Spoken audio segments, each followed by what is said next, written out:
Hello, everybody. Welcome. Thank you for joining us. Thank you for joining us on this new edition of a Self-Directed IRA Saturday class. We're really excited to be here. And for today's presentation, we have an amazing one, really interesting one. We have Rob Aylesworth from Hill Street Equity join us, and he's going to talk to us about selecting an excellent sponsor for your multifamily investment.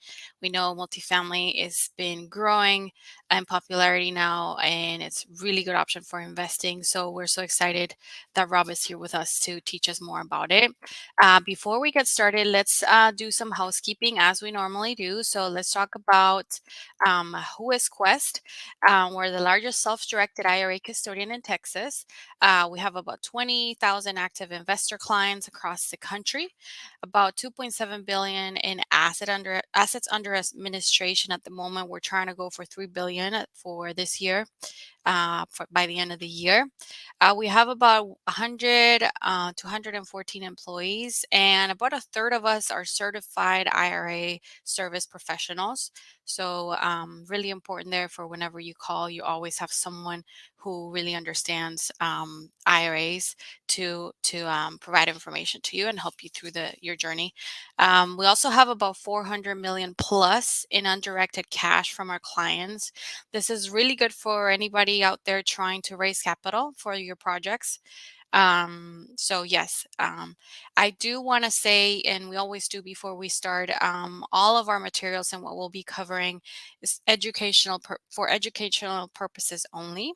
If you do need any tax, legal, or investment advice, please seek a professional on this, an attorney or a CPA. We're not here to provide you any tax, legal, or an investment advice.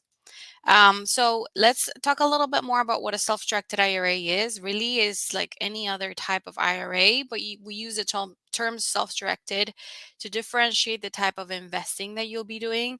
Typically with us, you'll be doing private assets or alternative assets, as you call them, in the private sector. So, and you'll be choosing what type of investing and telling us exactly what you want to invest in. Whereas to differentiate them from your typical public sector investing in stocks, bonds, stuff like that. So that really is what it is. It is a marketing term. Again, you're going to have the same type of account, but the difference is the type of investing that you'll be doing within the account. And what are some of the benefits? Of course, true diversification, so that you actually have X in different baskets, public and private.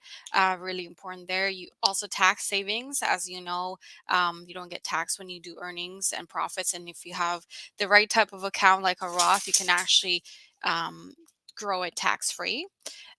Social investing and investing in what you know best. So really investing locally or with a company that you know, that startup company, for example. And really, a lot of our clients and people who join us are either started or they're already investors themselves. So you can apply that same investing knowledge that you have and grow your IRA that way. Here's just some of examples of investment choices that you have in real estate, anywhere, single family, foreclosures, commercial property, short rentals, long-term rentals, tax liens, subject to, you name it. Private entities, smaller companies, LLCs, LPs, JVs, trust, oil and gas, cryptocurrency. And then of course, we have the promissory notes, whether they're secured, unsecured, convertible, mortgages, etc. So this is just some examples.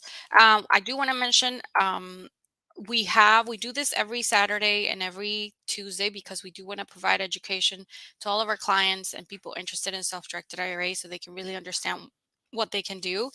Um, we also have a national networking happy hour once a month for those of you who are far from Houston, Texas, Houston, Dallas, and Austin, since we do have every Tuesday, um, every first, second, and third Tuesday of the month, we do have in-person social networking events at our offices. But if you're not in Texas, you can do the national happy hour, which again occurs once a month. We also have our referral program. So if you refer someone, you get $25 credit in your account, and so do they. So we have this program year round. So you can always use this as many times as you want. Do lastly want to talk about the Master Tax Avoidance Boot Camp that we have coming up in Houston. It's going to be amazing. It's going to be focused mostly on oil and gas, but we'll have keynotes. We'll have people talking about self-directed IRAs. It's going to be at Rice University Moody Center. We do have a limited, spots available. So if you're interested, go ahead and contact us so that we can, provide you with a link there to register. We also have a discount code that we can provide you as well. So make sure to contact us. Here's how you can contact one of us, an IRA specialist. My name is Andrea, but we have a great team of about 6 IRA specialists ready to assist you. And yeah, so without further ado, I'd like to bring Rob on, and we can get started. Hi, Rob. Hey, Take it thanks, away. Andrea. That was Yeah, a really, really great introduction. I'm glad you went into a lot of that detail. awesome. Some really great stuff. And I'm in the process of doing some work with self-directed IRAs myself. And Excellent. one of the things I found is those big brokerage firms don't really do them very much. So Right. it's great to have folks like you around. And I learned about Quest through one of the conferences that you all attended. Mm, Steve was there doing a presentation, and that's what really prompted me kind of talking to him about what is it that your investors need? What is it that your clients need? Because you mentioned the $400 million in um, undirected cash. Hmm. undirected assets that are in there, and I'm like, those nice people need to be making some money, so like Yep. we got to figure out how to do that for them. So he said really it was education, right? They needed to learn more about what's available for them. So Yep. It's so all there, I'm ready to go. So so thrilled to be here. So thank you so awesome. much. Thank you. Um, how do I just hit this present button here? Oh, look at that. Victor in the background. Thank you, Victor, is our tech specialist in the background. So now that I got my presentation up, I'm going to slide you all up to the top of my screen. So if you see me glancing up, I'm just looking at what's going on in the chat. But mostly you're going to try to direct at the camera here. So hi, everybody. Welcome. That is the top of my presentation. My name is Rob. I'm with Hill Street Equity, talking about selecting an excellent sponsor for your multifamily investment. So I'm going to try to keep this to a tight 45 minutes because I want to leave plenty of time for questions at the end. Andrea absolutely has permission to interrupt me when we get to that point. So 45 or 50 after, we'll be cutting this off because I can talk about this for hours. So I want to try not to do that at this time. We'll see how it goes. Quick disclaimer, kind of on the same line that you just heard from Quest. Educational purposes only. This is not considered legal, accounting, or investment advice. You want to consult your uh, professional advisors for those things. Absolutely. And then we'll get into more detail what this means a little bit, but this is also not an offer to invest.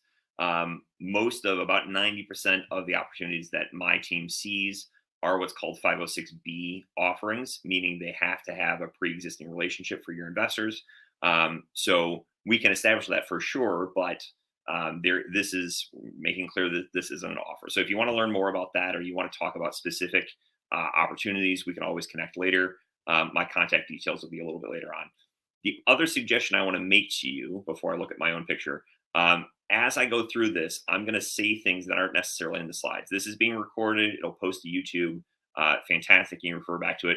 But you probably want to have a pen handy and a piece of paper. I've actually got mine over here to take notes on anything that I want to remind myself to say. I'm going to say key things that you're going to want to jot down. So if you've got the ability to do that, that is a great option for you. A little bit of background on me. I've been in the real estate and mortgages space for over 20 years now, done nearly $40 million in total transactions. Been focusing in the past couple of years specifically on value add multifamily investing.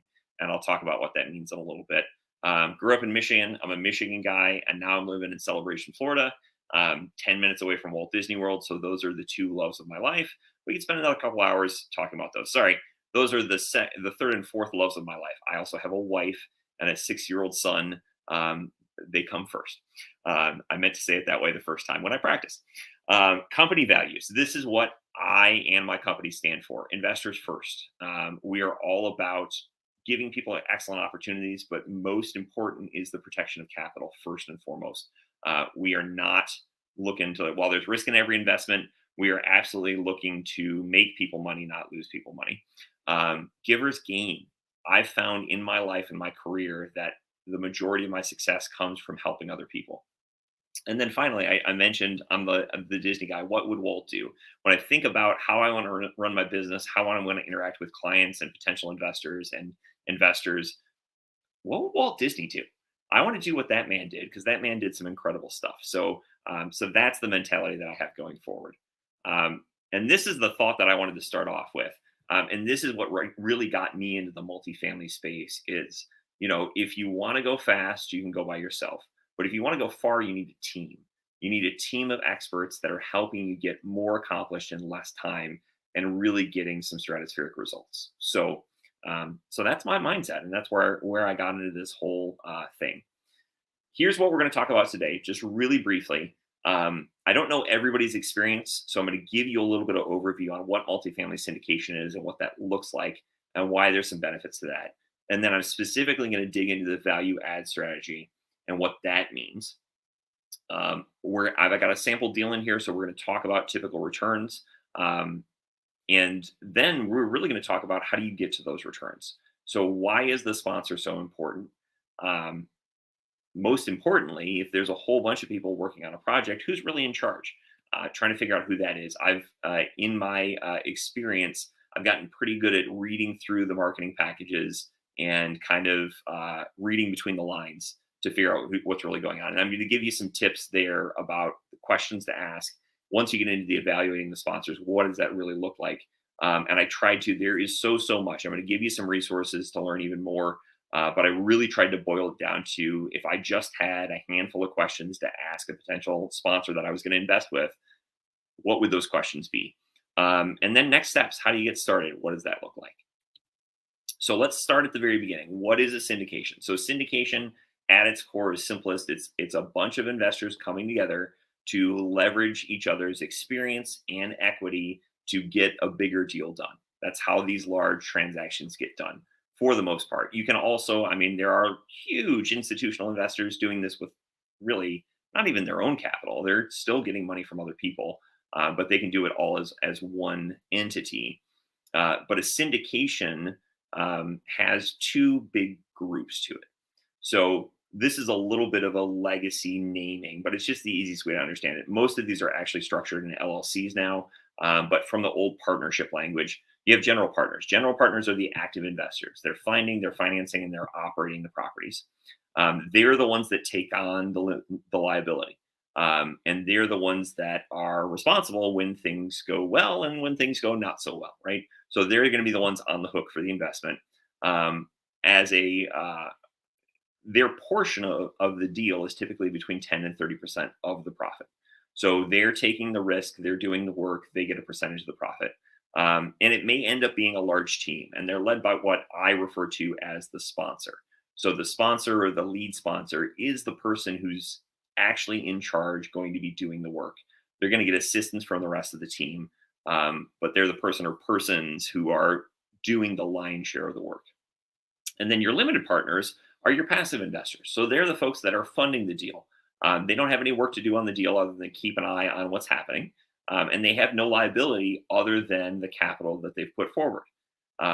They get their capital returned first in most situations. Sometimes you have to read your documents, right? It can be structured any way you want, but the majority of the time, capital comes back first before profit. And then they get 70 to 90% of the remaining profit on the transaction. Because it's structured in the way that it is, there are pass-through tax benefits.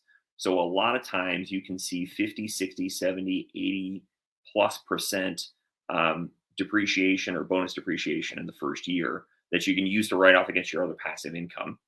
And they can use retirement funds. So they can use a self-directed IRA, they can use a solo 401k to do that investment. I will not claim to be an expert on those whatsoever. That's what the lovely Quest people are for. So I use them as a resource as well. So why haven't you heard about this? I alluded to this earlier, but the vast majority of these syndications are 506B offerings, which require that pre-existing substantive relationship. What that means is these people like me, active investors who are active investors, general partners who are looking for passive investors, it has to be someone that we know already. right? We can't go out. Most importantly, we can't go out and market these deals. So this is kind of a networking opportunity. You have to. It's a private placement. You have to know someone who's doing this already. So you have to form those relationships with these sponsors early on before the deals come along, because a lot of times that if the deal's going already, they don't know you. You can't get on that transaction that quickly. You have to wait for the next one to come along. And that's a requirement from the SEC, which is how we are not securities licensed, because it is a private offering. So here's kind of the quick and dirty on the value add strategy. The commercial secret to success, if you're not familiar with commercial properties, is going to be very basic to some folks. I understand for sure. Commercial secret to success, the properties are valued on their net operating income. So that's the income you receive after all expenses are paid, but before debt service. So it's not based on the whims of the market. Now, there's a market factor in there. It's what's referred to as the capitalization rate, or the cap rate. That's going to be a relative factor that's showing what the market is willing to pay at any given time for a specific set of income. But if all things stay the same, right? If your cap rate doesn't change and you increase your net operating income, you've effectively immediately increased the value of your property. So that's where value add strategy comes in. The easiest way to describe it, if I was going to do it in a handful of words, is it's effectively fixing and flipping large apartment buildings. Now, it's a much longer time frame than that. We'll get into that. But effectively, what you're doing is you're finding a property that has the ability for improvement. So you're purchasing to improve that net operating income. And then you're doing the work to do that. You're increasing the income and you're lowering expenses, which is what increases your net operating income bottom line. And then you're capturing that forced appreciation through sale or refinance. And this is what I love. This is what made me fall in love with multifamily, is you can very simply force that appreciation. You don't have to wait for the market, if you will, to say, oh, I'm willing to pay X for that property. You can make that happen in a very short period of time. So what does this look like? Typical returns, just so you have an expectation. Typically in a value add space like this, these are 3 to 5 year hold periods. The first year or two is purchasing the property, stabilizing the property, spending the time to do whatever rehabilitation is needed to take that up to where it needs to be, and then filling that property at the new market rent. Ideally, you're going to want cash flow during that time, but sometimes that doesn't happen. And then somewhere down the line, you're either going to refinance to get the investors back their capital and their profit, or you're going to sell the property, or a combination of the two, right? You can do a refinance, give investors capital back, and then sell the property later on down the road. Typically, 6 to 9% cash on cash return. That's just calculated out of the cash flow that you're getting as an investor as the property goes along. Average annual returns typically 8 to 20%. 1.5 to 2 times equity multiplier. So that number so confused me when I first got started, because it doesn't seem to, it seems really nice. So I'm like, wait, tell me what that means. What that means is if you put $50,000 in an investment, your overall return would be another $50,000. So your equity gets doubled in that case. So a 2x equity multiplier. You put $50,000 in, and then over the 5 year span, you get a total of $100,000 back out. You got your 50 back plus an extra 50 for a 2x equity multiplier. And then internal rate of return, which is measuring not only your return, but how fast you're getting that money back, typically 15 to 20%. So, so some good returns there. And let me look at, before I get into the sample deal, I'm going to pause and just keep an eye on the comments, just to see if, nope. All right, so we seem to have everybody so far. Fantastic. I'm going to give you what that looks like in real life. And now, when I say real life, this isn't a transaction that we actually did to kind of protect the anonymity and the innocent. What I did for this is I used a transaction that I analyzed, but we didn't actually purchase, to show you what that breakdown would have looked like. So this is a sample deal out of Tampa, Florida. It's a 176 unit multifamily property. As you can see, it seems in decent condition, probably a Class B property, but is an older property, so it probably needs some work. So the purchase price was going to be around $22 million. estimated rehab costs of $2.3 million. And where does that money go, that $2.3 million? So renovating all the units. So coming in and bringing it up to current standards with new countertops, new flooring, two-tone paint jobs on the inside, kitchens and bathrooms. Same stuff. If you've ever done any sort of single family investing, the stuff that people like, that makes their place look nice, that makes them want to pay more money for that same unit. They're adding valet trash and now charging for internet reimbursement on new leases, and expected that the NOI would increase $1.4 million total over the 5 years. So with that increase in NOI, given the future projected cap rate, the value of the property would be around $41 million in the future. And that breaks down on an individualized basis into a couple of things. So projected returns on average would be 7.5% for the cash on cash, IRR of 19.5 plus, depending on how quickly those returns could come in, and what the actual final increased income was, and expecting to make a total return of 126% over 5 years. So again, really simple math. If you put $100,000 into a transaction like this, over the 5 years, you'd get your $100,000 back plus $126,000. So that's all well and good, but all of this is projected. When you're coming into a transaction, when you're coming into a deal, this is what the sponsor tells you is going to happen. But how do you know if they can actually do it? And that's where we get into the meat of what I wanted to talk about today.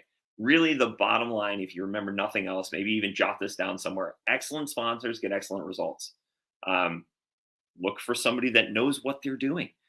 Everybody focuses on the deal. How good's the deal? How much money am I going to make? What's my IRR? What's my cash on cash? But if you've got a deal where somebody's saying, I'm going to get you an IRR of 20%, let's say, and you've got another comparable deal where they're saying the IRR is 15%, who's the better deal, right? It's all projected returns. So who's to say that that's actually going to happen in the future? The key really is to focus on the sponsor as opposed to the deal. Because if you find a great sponsor, you're going to find somebody that can actually do that for you. And hopefully they're under promising and over delivering. Hopefully they're saying, we're expecting a 15% return, and they're going to get you a 20% return. And you can figure that out by entrusting your investment to somebody who's going to control the outcome for you and be trustworthy with proven experience. So what does that look like? Well, here's the first thing.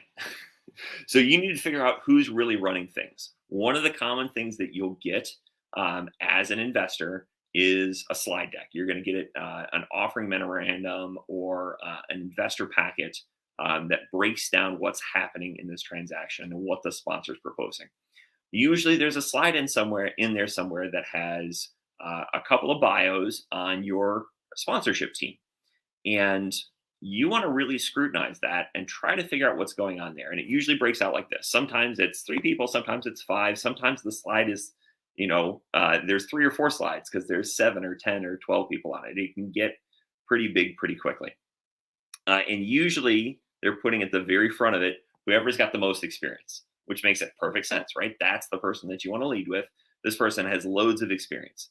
But the question you need to determine pretty quickly is, how much is this person actually getting involved, right?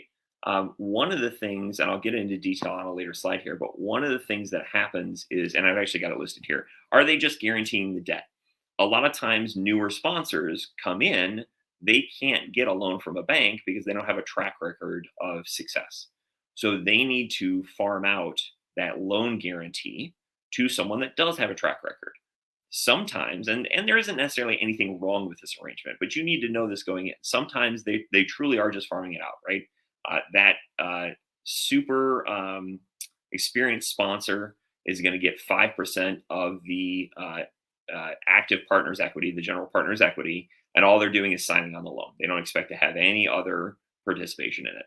So if you get very excited by having somebody very experienced on there, make sure that they're actually going to be sitting in the meetings and operating the project day to day.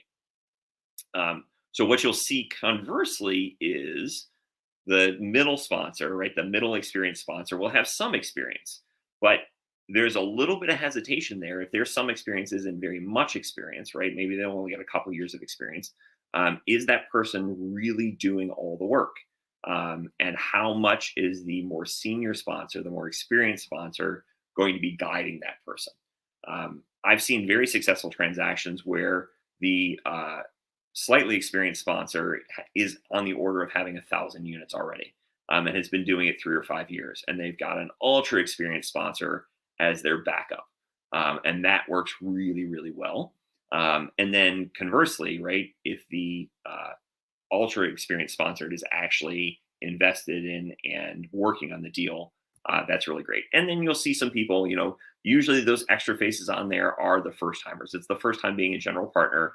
They're bringing some sweat equity to the deal, if you will, in the interest of gaining experience. And that's perfectly fine. They're bringing their investors and they're performing a smaller role in there too. So you really kind of have to read through this. And then I'll show you in a moment here. You can ask some direct questions. There's nothing wrong with asking who's actually doing the work. Here are your key sponsor qualifications. And it really falls into 4 categories: experience, success, integrity, and process. Of the 4, the hardest one to quantify and probably the most important one is integrity. You have to trust the person with your money. And so I'll even just start there, right? It's integrity is comprised of a couple of things. So it's that basic feeling of trust. If anything feels off about that person specifically, you want to dig into that. You want to ask questions that make you feel comfortable with the person that you're dealing with. That being said, there are a couple of things you can do to kind of get ahead of that process. So brand and reputation is exceedingly important in the multifamily space because these are private offerings where you're recruiting effectively large sums of money from individual investors. Typically, minimum investments are around $50,000. You have to have a great reputation in the marketplace. So if you haven't done well for people in the past, or if you've lost investor money in the past, that can be very harmful, not only to you working on the current project, but also any future deals going forward, right? It's a very small community. Word travels very fast. So that, more than probably anything else, is a good sign that you're dealing with a trustworthy operator. Go to their website, take a look at what they're doing, take a look at the details of their track record, but also look at, do they have a brand to protect? Do people know them in the space? That's a big, big thing. You can ask for background checks if they have it. It's not very common. That'll at least tell you if someone has any sort of criminal history. It would be a good thing to know going in, especially if you're giving somebody a large sum of money. And then the other thing too is you can ask for references from other investors. I refer to that a little bit later on, to talking about some other investors. Know that they're going to give you, just like anybody out there who's ever applied for a job, right? You're not going to give the references of the people that aren't going to say glowing things about you. But there's some questions that you can ask those folks to get a feeling for what it's like to work with this specific company. Going back to kind of the beginning, really the outside of, is this a trustworthy person? The first filter really is kind of experience, right? How long have they been doing it? How many units do they have, or how much assets under management? Some people at the starting out level, they'll say they've got 500, 1,000, 2,000 units. Eventually, they grow to a point where keeping track of how many individual multifamily units they have is too much effort. So now they're talking in $1 million of assets under management. So that's a big piece of it too.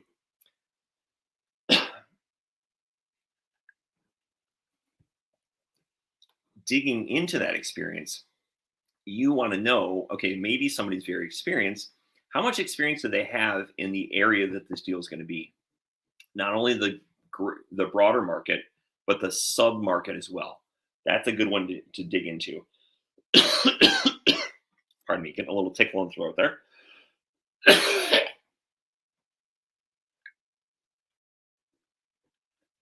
I love, love, love deals where the sponsor already has a deal not only in that same city, but in the same neighborhood of that city.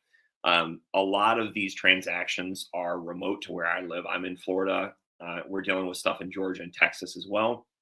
It's really comforting to know that somebody has done this before in this specific area. And I've actually come across a couple where they've actually done it in the specific street. Like there were two deals I looked at recently where they already own the property across the street from the one that they're trying to purchase. So that is a very direct comparison to their success rate. Have they been through multiple market cycles? Real estate market goes up and down. Have they been through all of that? And then full cycles. What I mean by that is when we're talking full cycle, we're talking in terms of have they done everything it takes in that 3 to 5 year hold process to actually get out of a transaction? Some sponsors are newer. They haven't gone to the point where they actually need to sell a property. So while they may have decent operating experience, decent purchasing experience, do they also have that experience selling the property at the end of the project? And then what does that experience look like? What successes do they have had in the past? What's their track record? How have they performed compared to what they've projected to? That one can be a little trickier to get your hands on because a lot of times after the investment has closed, not a lot of that market material is still available. But you can keep your eyes out on people, right? If you see someone who you like, that you trust, that you want to follow before you get that first investment in, you can keep an eye on how their returns are going and see what that looks like. And then is this transaction in line where they've already had success, or are they trying something brand new for the first time, right? Have they done, like, let's say, for example, that they've had great success in value add projects, but they haven't really got to the point where or they're going into a development and they're building ground up apartment buildings now. They're still in the same space, right? They might still be in the same market. They might still be in apartments, but have they done a large scale development deal before? If not, are they bringing on somebody who has? That would be great, right? Maybe they've got another lead sponsor who's going to hold their hand through the process because they've done it a bunch of times. That I don't know that I'd be comfortable going with someone who's doing this for the very first time. But if they've got people that they're bringing with them who know what they're doing and are going to advise them along the way, that's a whole different situation. And then really, what's their process? What's their underwriting look like up front? Because that's where all your projected numbers come from. Mistakes there can be significant errors in the future, and really, knowing as an investor where your returns are going to come from. What are they doing for due diligence? I Here's a very simple example. It's to me personally, again, everybody can make their own investment decisions. It's not acceptable for a sponsor to not have somebody walk every single unit during a inspection process when they're trying to purchase the property. Because if you don't do all of them, the seller is not going to show you the bad ones. So you need to look at every single one. Now that can be time consuming and expensive, but it will save you so many headaches down the line. Property and asset management. Who's actually doing those things? Who's doing the asset management? Who's doing the property management? So that can make or break a deal, really, because those are the people really, really running the day to day. You want to make sure you have excellent people, especially doing property management. And then they need to have a good relationship with construction managers too. Whatever you're using, especially if it's a value add where you're doing that light or heavy rehab, you need to stay on time and on budget with your construction to be able to make your returns. A lot of times you can ask for sample reporting, see what they're sending out to their investors, and how does that feel for you? Are you getting the information that you'd expect? And then transparency. I'll dig into that on a follow-up question I have here, but who is are they telling you the good and the bad? Because that's the thing. As an investor, you just need to be informed. Almost every situation can be recovered from, but if you don't know about it, then you can't be prepared for it. You need to tell people the good and the bad as it's happening. Glanced up here at the chat really quickly, the comments. Somebody asked, do your deals not typically include a preferred return? It's a great question, Rigo. They do typically include a preferred return. And if somebody, for simplicity's sake, I didn't put that in there. But if you don't know what preferred return is, basically, here's an example, right? A 7% preferred return means the investors are going to get all their capital back. Then they're going to get returns to at least 7%. Regardless of how the cash flow actually came out, they're going to get caught up to that 7% first, And then the rest of the returns are split according to the operating agreement with the general partners and the limited partners. So in that case, like in a 70-30 split, it would be with a 7% preferred return or a 7% pref. It would be investors get capital back, investors get 7% return on that capital over the life of the project. And then everything over that is split 70% to the passive investors and 30% to the general partners. Great question. Minimum investment in a typical deal is as low as 50,000. Thank you, Tom. Great question. I've seen some folks go as low as 25,000. Sometimes it's 75 or 100,000. I haven't seen many minimums over 100,000. As an investor, Amal asked, I also expect periodic distributions. That is a reasonable expectation. For ease of use, most of the deals I've seen are doing quarterly distributions. Some, because investors love it, and we want to do what investors love, some will do monthly distributions. That is a lot of accounting work on the sponsorship team, so they don't always do it that way. And also keep in mind, especially on, depending how heavy the rehab is on value add projects, there typically isn't, there aren't returns, isn't operating income to return to sponsors.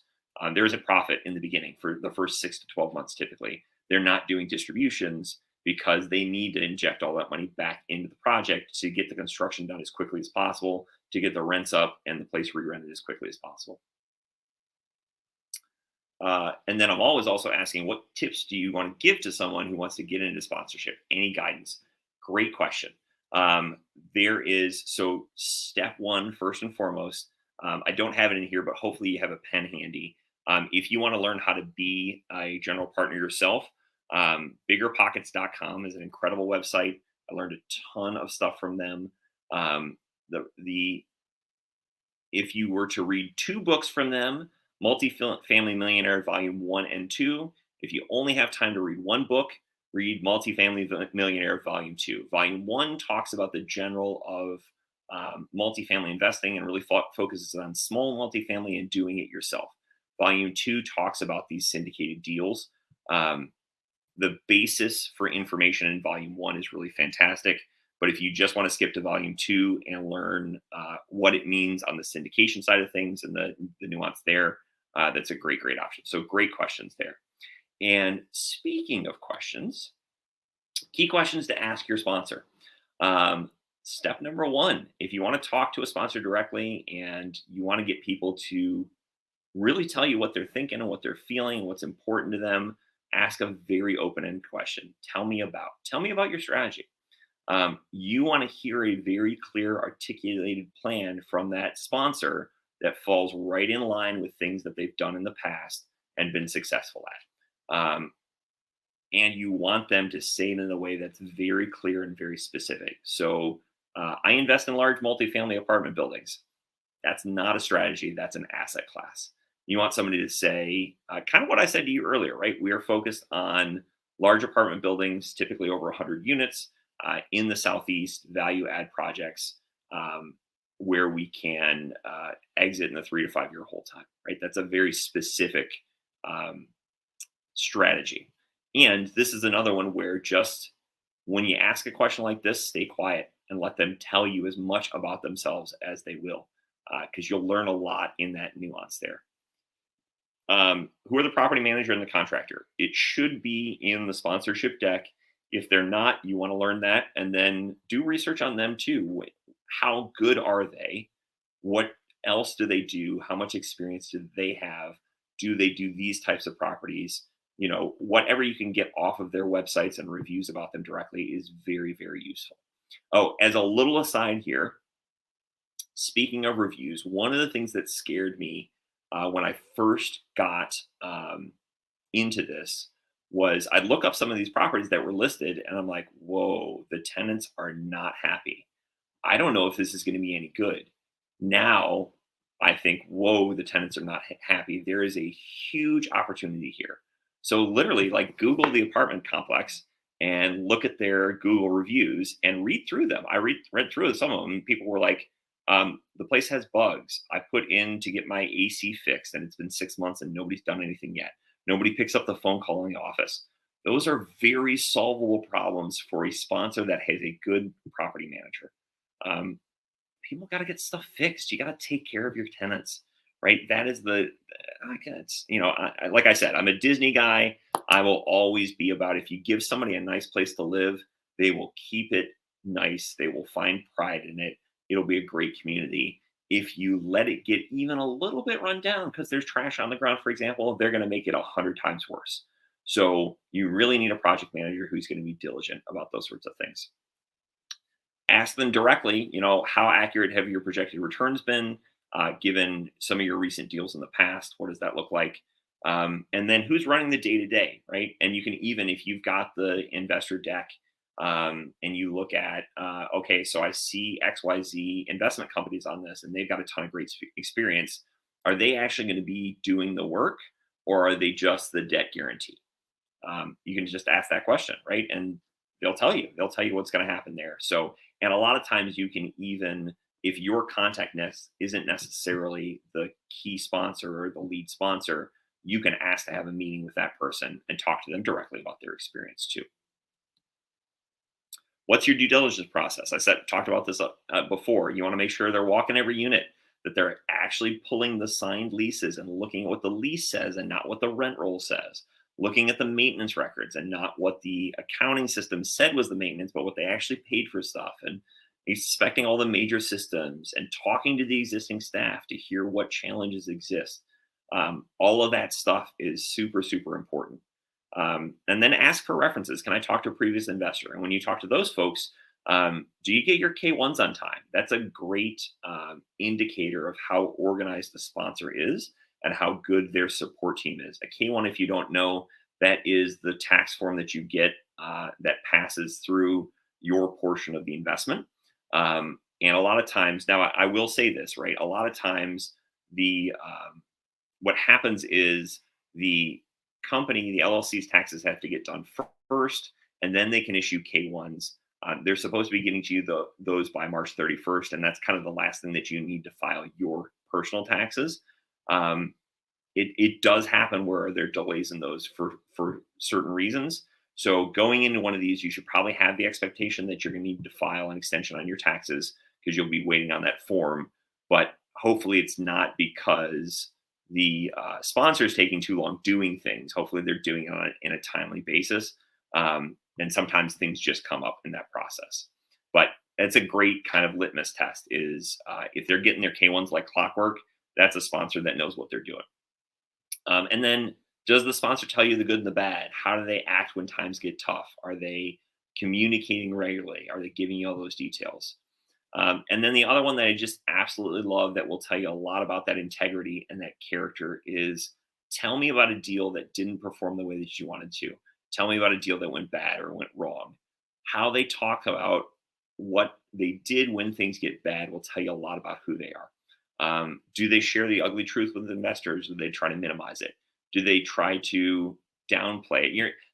The goal here isn't to hear how bad can get.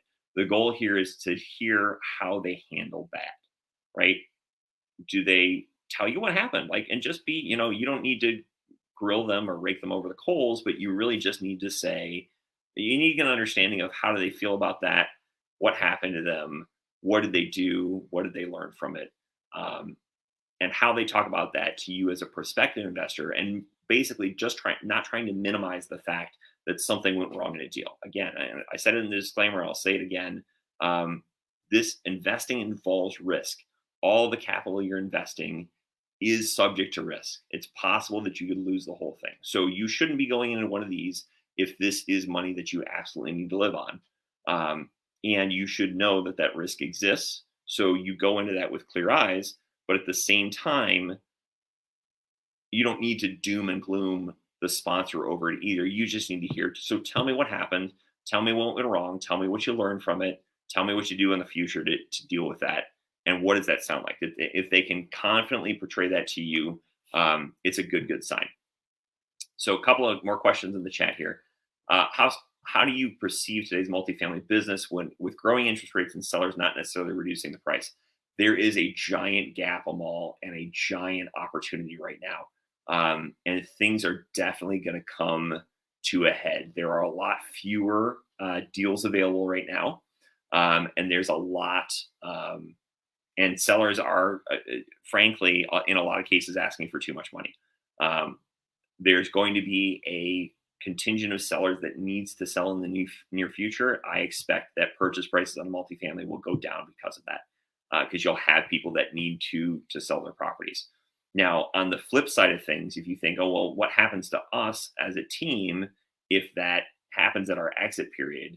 You want to make sure that you're getting into investment that's going to make consistent, reliable cash flow, have a break even occupancy, meaning how occupied does the property need to be to pay its bills, that's fairly low, 70, 80%, somewhere in that range, so that it can weather these storms. And if you get to a point where, hey, it's time to sell the property to capture our returns, but the market isn't there to sell the property, then just keep the property, right? At that point, you're just, why sell and not make the returns you were going to make for your investors when you can just wait until the market improves? And then Richard Hall is asking, is there a good online forum or group for passive investors to share review or feedback on sponsors? You know, I haven't seen that. That's very interesting, because I haven't seen that specifically. Because a lot of times, even for the really large investment groups, they only need 300 to 500 reliable investors going forward that are continually taking the capital that they've earned, putting them back into new transactions. So it's really, really not a big group. I would probably point you to the Bigger Pockets forums. On there, there's folks from all sorts of real estate investment opportunities talking about all sorts of different things. So probably biggerpockets.com is the one that I recommend. And you can take a look at some of the stuff out there. Where to find great sponsors. Conferences and meetups are great. Go to multifamily investor conferences. A lot of times the great sponsors will be standing on the stage doing presentations just like I am now, right? The podcasts and blogs are a great one to do it. The meetups, by the way, if you go to multifamily meetups, you're going to find people who know people who know people. And that's a great way to do it. Everything that I've been involved in so far is somebody I either met at our conference, or somebody who knows somebody who knows somebody who I met at the conference. Podcasts and blogs are great. A lot of sponsors are actively looking for investors. So they're out there producing free content so you can learn about this investment opportunity. Remember that they can't publicize the deals that they're doing unless it's a 506C, which is for accredited investors only. Company websites, you literally just go on Google and search for these things, and you can see some details there. Do not be surprised when they don't have much detail on there, except for maybe some past deals that they've done.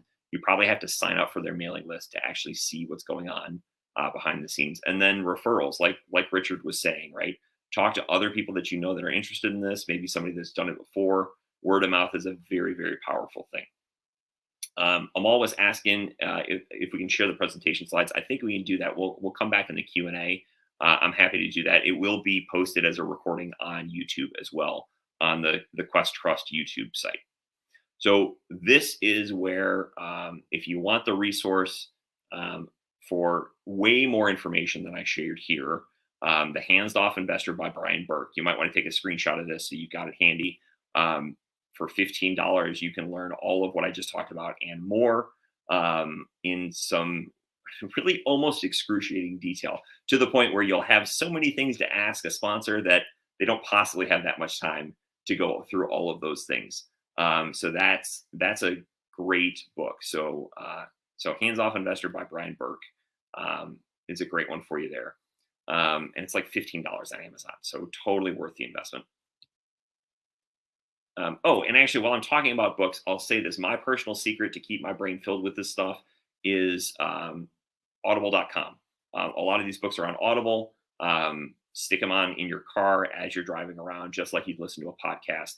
I get through probably 2-3 books a month that way, just in the regular driving around that I have to do. So how do you get started? What are the next steps?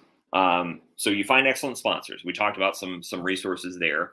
And actually, Tirso just asked questions, suggestions for blogs and podcasts. Michael Blanc is a great one. TheMichaelBlanc.com. I listen to his stuff all the time. Jake and Gino is another one. JakeandGino.com. The Bigger Pockets podcasts. They have a multifamily specific podcast, I believe, now too. This is excellent. And then other blogs. All those folks tend to have blogs too. All those have websites too. And actually, I'll tell you kind of the structure behind it. You're going to see anybody that's out there that's offering a class or a mentorship on becoming an active real estate investor. Definitely probably has a blog or a podcast. Find the ones that you like. Find the people that you connect with and stick with their stuff. I haven't seen any one of those large organizations that isn't doing it in a great way. And then step 2, get on their mailing list, sign up for those initial meetings so you can learn more. And then look at what comes your way through their pipeline, evaluate the deals. And then when you're ready, invest. It's really just that simple. And don't forget, you can invest out of your self-directed IRA or your sort of 401k, so you can use retirement funds for this. So that, I went a little over, but I want to leave plenty of time for questions here. There's a couple in the chat as well that I want to get back to. But if this is interesting to you, you want to learn more, you want to look at some of the stuff that my company's doing, this is my contact information. Take a screenshot of this one too. If you scan that QR code, you go right to my website where you can schedule a one-on-one meeting with me. We can take 15 or 30 minutes, talk about what your specific situation looks like. I can make some recommendations for you on what it is that you want to pursue based on what I know already. I can connect you with potential sponsors, and it'll check the box on us having a pre-existing relationship where we can continue to talk about future opportunities after that fact. So you can always sign up for my mailing list too. So also on hillstreetequity.com, if you want to just go straight to my investor portal and register for that, you're certainly welcome to do that too. Going back quickly to the chat here. Fantastic. Richard Hall, do I know of an app or spreadsheet template that helps one track passive investments, especially which compare to the sponsor's promoted returns versus the actual performance of rolling over time? I don't know specifically that one. That's a great question. Maybe that's something we can post out. I can do a little bit of research on tracking passive investments. I feel like I've seen those, and I haven't specifically got into that because I'm more on the active side. But yeah, so tracking passive investments. I will follow up on that. So Elizabeth actually has a spreadsheet that she's willing to share. That's super awesome. Perrette Jim is asking how much time will a sponsor give you to ask questions? Well, here's the great news. They are they're asking you for a lot of money. So probably as much time as you want. I can't see them cutting you off anytime soon. I mean, practically in chunks. It's typically about 30-minute meetings that they do, but you're welcome to continue to schedule those 30-minute meetings with them and ask more questions. It does, and I don't know, it does bring up a good question though, and a good point that I want to make. This is one of those where here's how I'll describe it, right? So I have a friend who's an active investor, and one of the things that she said to me, she's kind of like my mentor too. One of the things that she said to me was she was having a conversation with somebody who wanted her to prove that the team had done a very simple due diligence item. I can't remember what it was, but let's just say it's walking every property, or oh no, I know what it is now. They asked for the results of the sewer inspection. And she's like, well, I can get that for you, but if you're not at the comfort level where you are comfortable for the fact that we did a sewer inspection and we've looked at it as a team and we're comfortable moving forward with it, then this might not be your investment, right? Part of what this is for you going forward is you have to trust that we're doing the absolute best job for you that we can, but you're going to hinder that job if you're calling and asking all the time. And here's the easy way that I like to say it, right? If this makes you lose sleep at night, this is probably not the thing for you, because it's not going to do you any good to be calling Rob all the time and saying, Rob, where's my money? And I don't want you to be stressed about it either, right? That's not conducive for anybody. So if you're not at the level of comfort where you can put the money in, watch the regular reporting and be comfortable with that, with some follow-up questions, of course, but you aren't as a passive investor getting that active level of detail. So that story was to say you can get to the point where you're asking so many minutia questions that you kind of irritate the sponsor to a certain extent, and they're like, well, I want to share that information with you, but at the same time, that's what you hired me with your investment for. Like, you have to let me do my job. So it's a little bit of a balancing act, but at the same time, especially in the beginning, they're very willing to openly answer those questions. And especially if you're newer to this space, a great sponsor will take the time to walk you through it step by step by step and make you feel very, very comfortable. So I don't know that there's any practical limit on that. But just know that, like, yeah, you'll feel it out. Like you're having a conversation with somebody, right? You get to a point in the conversation where you're like, well, I feel like I've kind of grilled you at this point. And I was trying to keep it positive and upbeat, but maybe we need to pause here and then get back together later on, or what have you, right? So it's that, I mean, just in the same way, like, yeah, that's the beautiful thing that I love about this, as opposed to, and nothing against it. I have a 401k, I have stocks and bonds. I'm making sure all my money makes money somewhere. But I'm not calling the CEO of Apple and saying, hey, what are your guys' plans for this quarter? Right? That's not a thing. That This is really cool because it's a people business. So when you talk to people like people, when you respect people like people, when you don't make it feel like it's an interrogation, you'd be amazed at the things that they're going to tell you. They will, and real estate people who are interested in real estate love talking about real estate. So ask them simple questions and let them talk, and get yourself to a level where you're comfortable with the opportunity, and can move forward from there. That's the best advice that I can give. All right, I'll stop. I'll pause there to see if anybody else has any other questions.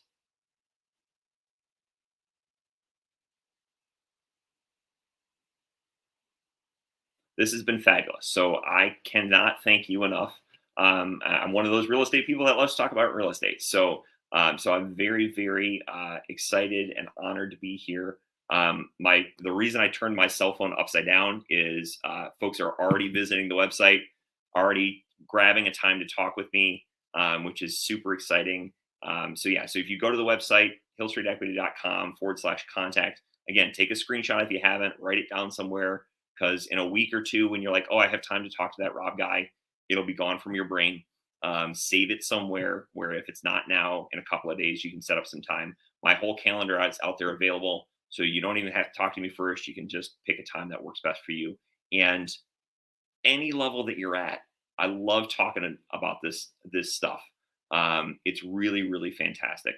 I'm thrilled to be here. Andrea, do we have anything else that we need to wrap up with?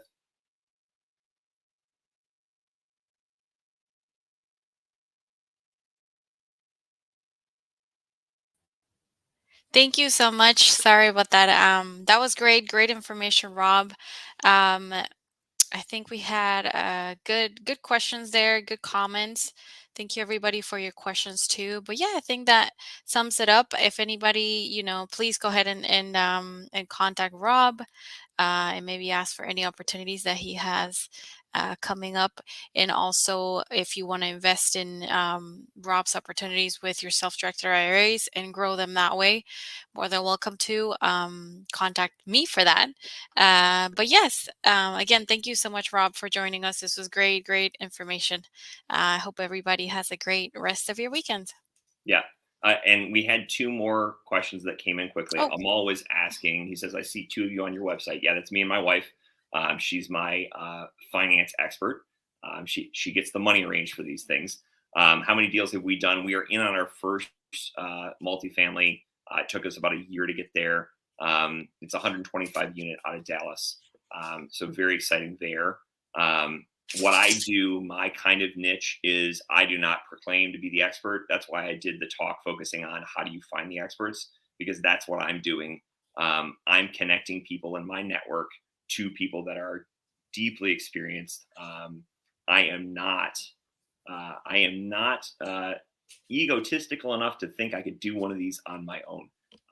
It's a lot of work and a lot of experience that you need. So I work on connecting people with excellent sponsors.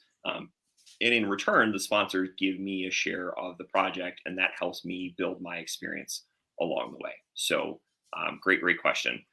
Irma is asking towards the bottom, when a property is sold and you can share 70% of the profit, can you give an example?